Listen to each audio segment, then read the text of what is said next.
Hello, I'm Mr. Eliason, and welcome to World History. Today we're going to try to deal with the spectacularly complicated Haitian Revolution. So keep in mind a couple things. One, my voice is still a little scratchy, so apologies for the voice content. I may have to re-record this one again in the future. And secondarily, we're just going to go through the rough outline of the Haitian Revolution. Obviously, this is a really complicated event in world history, and so I'm definitely not going to be able to get into all the details of it. So we're just going to try to give you a broad understanding of what the heck is going on in the French colony of Saint-Domingue, and then how the Haitian Revolution happened. So here are your basic objectives for today. Hopefully you can answer these in some detail at the end, so let's dive in. The colony of Saint-Domingue was one of the most profitable colonies in the Caribbean. It was, as you can see here, it was originally established as like a pirate stronghold slash base, but eventually they figured out that a number of areas, especially the northern plains and the southern plains, were extraordinarily good for cultivation of sugar, coffee, indigo, and other cash crops. And so Saint-Domingue became intricately connected to the whole transatlantic slave trade, and very quickly again became by far the most profitable colony in the Americas, with the French being more than willing to give up the entire territory of Louisiana and all of their sort of North American colonies in exchange for being able to keep this spectacularly valuable sugar colony. The production of sugar in Saint-Domingue was incredibly brutal. The sugarcane production is absolutely awful. And so in the northern plains where enslaved people had to work in sugar production, their lives were unbelievably terrible. We've kind of talked about this before, but sugar production, in order to the harvesting the crop itself with machetes is brutal because you get slashed by sort of the razor sharp pieces of sugarcane. The whole squeezing process is brutal because your hands can get caught in the machinery. The boiling process is brutal because it has to be boiled over at a consistent temperature and stirred constantly over like 2 days, and led to massive injuries there. And honestly, all parts of sugar production are absolutely terrible and led to really poor conditions for enslaved people. Coffee production is a little bit better, but it's also brutal in its own ways. And all of this led to a relatively unpleasant life for the vast majority of the people on Saint-Domingue who were enslaved. Very quickly, this racial hierarchy developed in the colony of Saint-Domingue, where, again, the vast majority of people are enslaved. You had what were called the big whites, who owned most sugar plantations and had most money. Then you had this whole mixed race population, the free people of color, who owned some sugar and coffee plantations and had some money, but there was constant tension between them and the big whites, who had most of the money. And then you had the small white population who did not own property and struggled to find work because there was very little work to be done for non-enslaved people. And so you get this whole group of like small white adventurers who are pretty upset about the whole situation here. And then obviously the enslaved people are not happy about their lot because, they're enslaved. Did all the worst jobs, had almost nothing, no rights, things like that. And so the takeaway here, and I'll give you a second to read it, but it's pretty straightforward. Massive tension.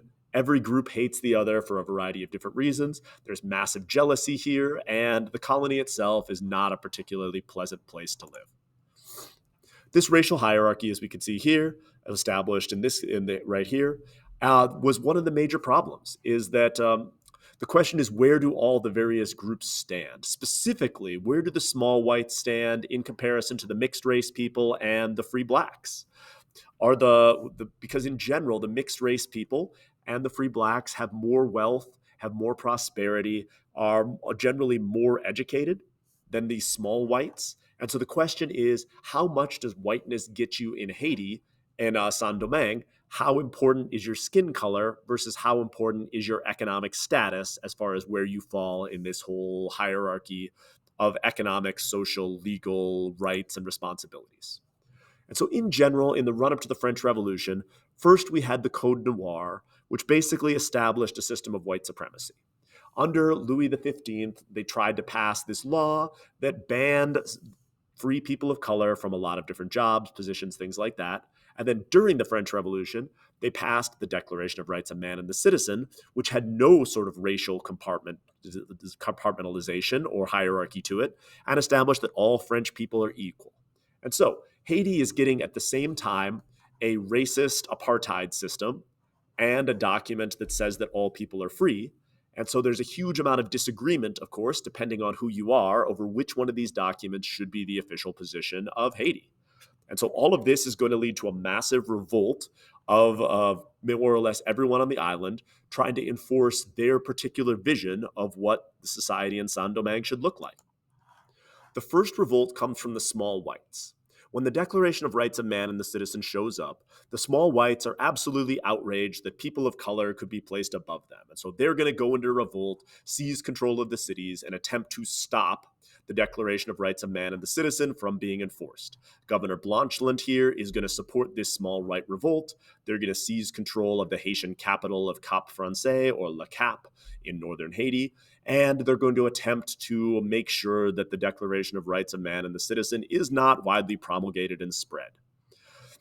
In the protests over this, a wealthy free man of color named Vincent Augué is broken and tortured to death for his refusal to follow this system of white supremacy.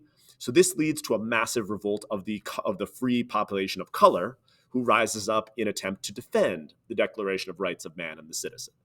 And so now you've got an army of small whites who is rising up in order to try to suppress the Declaration of Rights of Men, and an army of free colored people who are attempting to enforce the Declaration of Rights of Man.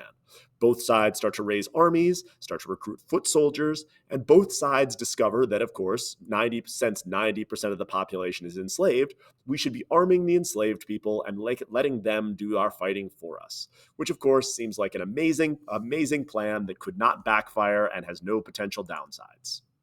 Except, of course, obviously, these enslaved people have ideas for themselves. And so they start rising up and planning a massive slave revolt, with the understanding that this civil war is the perfect opportunity for us to finally throw off the chains of oppression and win our own freedom. So the third of our three revolts is the massive enslaved revolt. A religious leader named Boukman had this sort of religious ceremony known as Boys Cayman, where he gave a famous speech calling for the enslaved people to rise up, unifying behind this weird sort of mixed voodoo Christianity religion, and seize power for themselves and end slavery. So the enslaved people rise up, and you see a massive enslaved revolt across most of northern Saint Domingue. Obviously, because they outnumber everyone else about 9-1, the enslaved revolt is spectacularly successful. And as a result of this, we'll let you read from Mike Duncan's Revolutions podcast here. But much of northern Haiti is now on fire. And so the colony collapses into absolute chaos. You should take a moment and read and answer your questions here. And what they desperately need is someone to unify these groups together, because there's atrocities committed on all sides, mass killing of various groups, as well as the protecting of various groups. Cities are being burned, plantations are being torched, all of the equipment is being destroyed, and people are killing each other in huge numbers. And this is obviously not a long-term sustainable situation. The guy who finally rises to try to do this, there's a variety of different people who speak to this. We start to see free people of color attempting to unify with other groups in attempting to establish freedom. And so we start seeing abolitionists calling for the freedom of enslaved people and offering freedom for enslaved people if they will fight for them. We see specifically a group of enslaved people known as the Swiss, an army of enslaved people fighting for these free people of color. But unfortunately, once they succeed at their objectives, they turn on these enslaved people and attempt to re-enslave them. And so it creates significantly more tension between these various groups, and there's very little trust between any of these groups. At the same time, we also get massive amounts of foreign intervention at this point. The English are going to send in troops to try to disrupt Haiti because, of course, the French wars of the French Revolution are happening. The Spanish are going to try to send in troops from Santo Domingo to support various groups. And so everyone is going to be flooding Haiti with weapons, supporting one group or another group. Generally, the Spanish are going to support the free people of color, whereas the English are going to support a version of white supremacy. But in the end, the Haitians are going to mostly take advantage of these various foreign forces and determine their own destiny. Eventually, the governor, the French revolutionary government, sends over a committee of people to attempt to sort this whole thing out. And this committee is going to more or less determine that the French Revolution still stands. The Declaration of Rights of Man and the Citizen is a thing, and they're going to push the Declaration of Rights of Man and free every enslaved person on Haiti. This was spectacularly surprising to most people fighting in this war. And so the sudden freedom for all enslaved people is really going to change the conflict and necessitate some way to incorporate enslaved people into society before this whole thing spectacularly collapses on everyone. And so the guy who becomes the unifying force in Haiti is Toussaint Louverture. Toussaint was a formerly enslaved person who rose up and won his freedom and had his own plantation for a while. He's going to become someone who could speak to all of these various groups of people and bring together the black and the mixed race and the white forces and sort of unify them together in his version of this whole tricolor unity thing.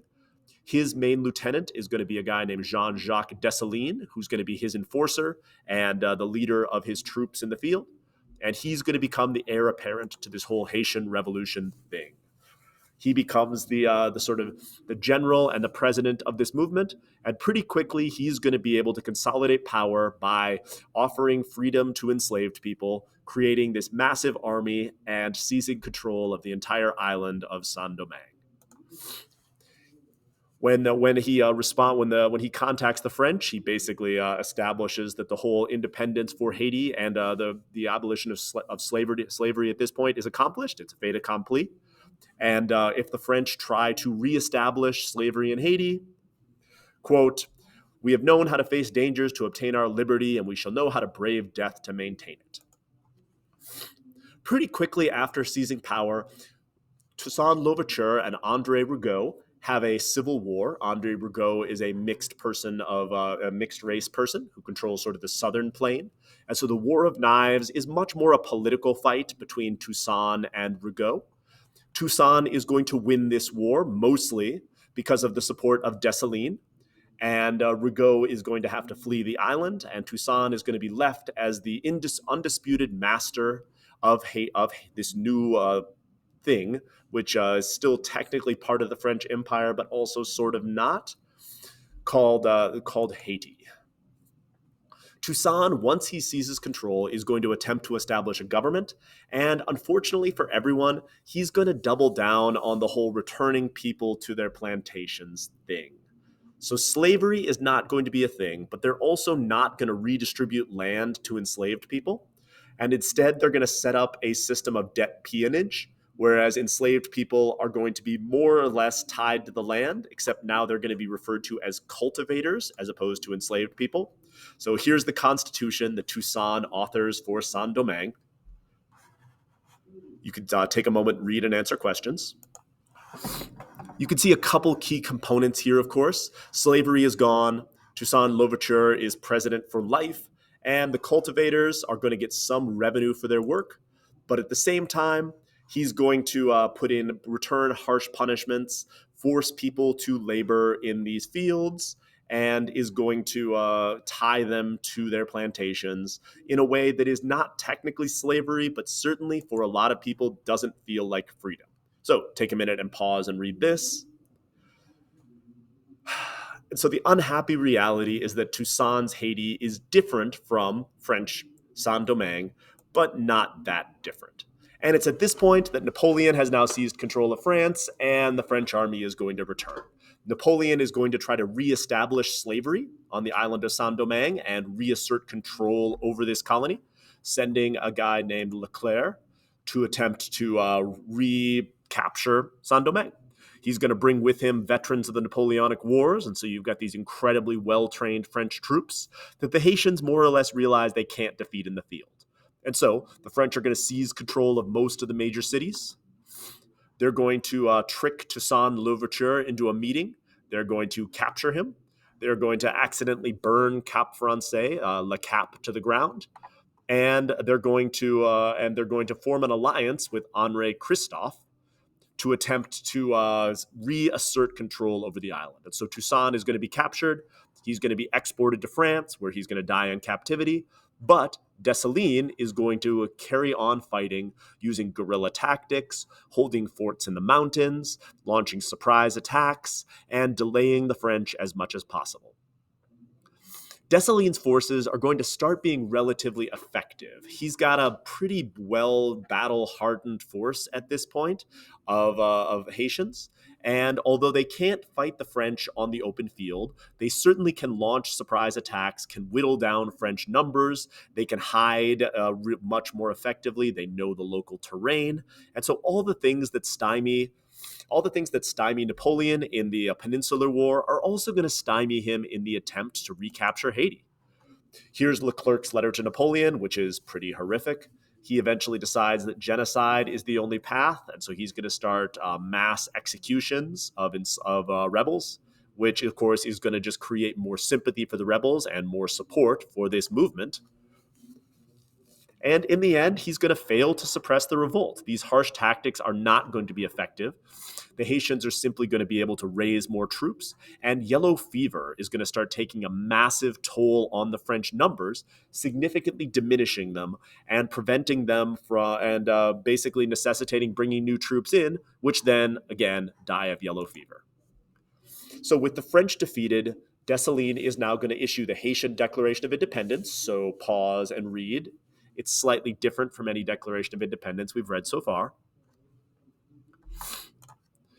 Basically, Dessalines decides that all French people on the island are going to need to be killed. And so he, along with his allies, are going to start mass executions of all French people. They're going to kill tens of thousands of French people on the island, and they're going to basically declare that any French person who returns to Saint-Domingue is going to be executed and killed. And so these mass executions secure Dessalines' position as the supreme leader of independent Haiti and ensures that the French will not be able to retake the colony. Dessalines is going to then declare himself the emperor for life, and he's going to rule for a few years before he is displaced by Henri Christophe, who then is going to declare himself King Henri I. And Haiti is going to be divided amongst a variety of different warring sort of generals and political figures. At this point, Haiti is going to collapse into political chaos with no established political system.